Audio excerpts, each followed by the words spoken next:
Most Americans don't know why Minnesota has this awkward stretch of land sticking into Canada, what actually goes on in this part of the country, and why did the United States need to own it? And this sliver of land is a small town known as the Angle with the population of 54.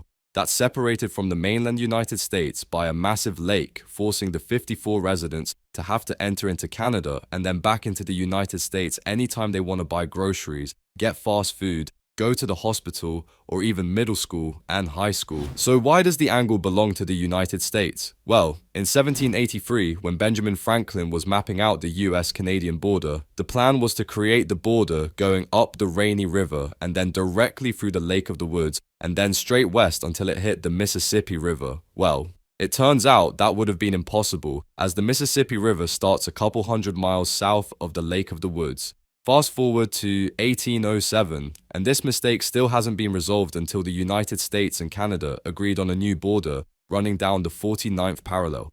The 49th parallel ran directly through the Lake of the Woods, which would have worked out nicely, but the United States used to give up land in the previously established border. So then Canada proposed just dropping a line straight down to the 49th parallel, to which the US reluctantly agreed, leaving this small slip of land disconnected from the continental US by a massive lake. Today, most of the 54 residents still live here for the fishing business, but their population has been declining rapidly from the inconvenience. This became especially inconvenient during the COVID pandemic when the US-Canada border was shut down, trapping the residents of Angle Inlet on the Angle unless they had a COVID vaccine. Well, there's no pharmacy or hospital on the Angle, which trapped the residents here until the border was finally opened. The residents tried building an ice highway along the Lake of the Woods in the winter to access the US without having to go through Canada, but the tundra-like conditions of northern Minnesota makes the ice highway extremely hard to maintain. Now, let's drive to another part of this 49th parallel border.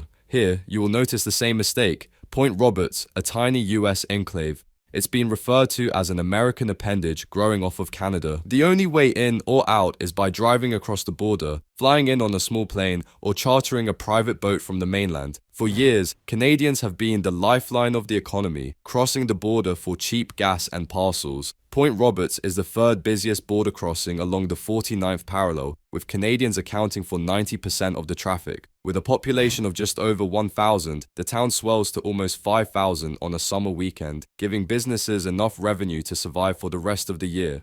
Half the residents carry dual citizenship, and the town celebrates both national holidays.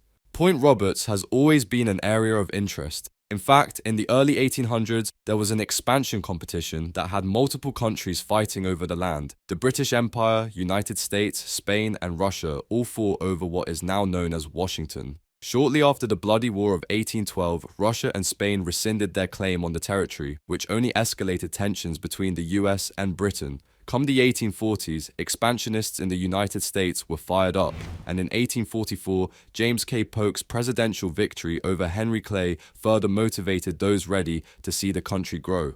Polk adopted the slogan 54-40 or fight, which refers to the latitude line of 54 degrees and 40 minutes. Essentially, he promised Americans that they would receive the northwest corner of the continent or go to war.